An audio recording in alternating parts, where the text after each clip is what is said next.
আসসালামু আলাইকুম। Suma's cooking and ব্লগে আপনাদের স্বাগত জানাই। আশা করছি যে যেখানে আছেন সকলে ভালো আছেন। আজকে আমি একটি ভিন্নধর্মী রান্না নিয়ে এসেছি।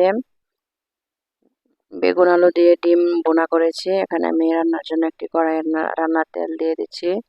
কিছু আস্ত গোটা মশলা দিয়ে দিলাম, তেজপাতা, এলাচ, দারুচিনি, কালো গোলমরিচ, কিছু পেঁয়াজ কুচি করে দিয়ে দিলাম, 1 চা চামচ পেঁয়াজ বাটা, 1.5 চা চামচ রসুন বাটা, 1.5 চা চামচ আদা বাটা, 1.5 চা চামচ জিরার গুঁড়া।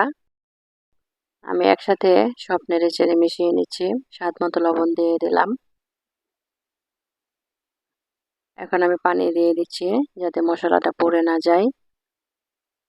1 চা চামচ মরিচ গুঁড়া, 1 চা চামচ হলুদ গুঁড়া, 1 চা চামচ ধনিয়ার গুঁড়া আমি দিয়ে মশলা কষিয়ে নিচ্ছি।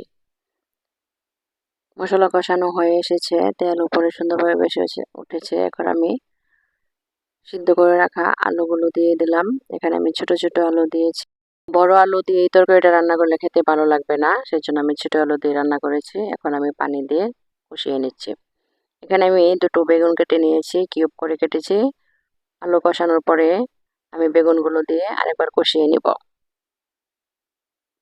আমি একসাথে মিশিয়ে দিচ্ছি, আর কোনো পানি দেব না।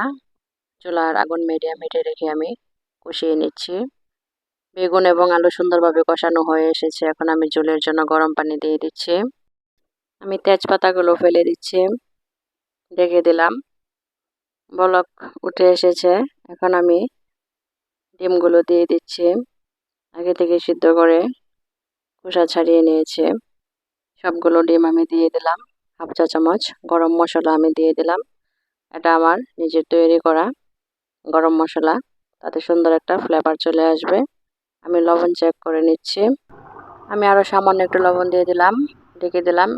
কিছুক্ষণ পর আমি নামিয়ে নিব। আমার রান্নাটি যদি আপনাদের ভালো লেগে থাকে তাহলে আমাকে লাইক কমেন্টস করে জানাবেন। সবাই ভালো থাকবেন, সুস্থ থাকবেন। আল্লাহ হাফেজ।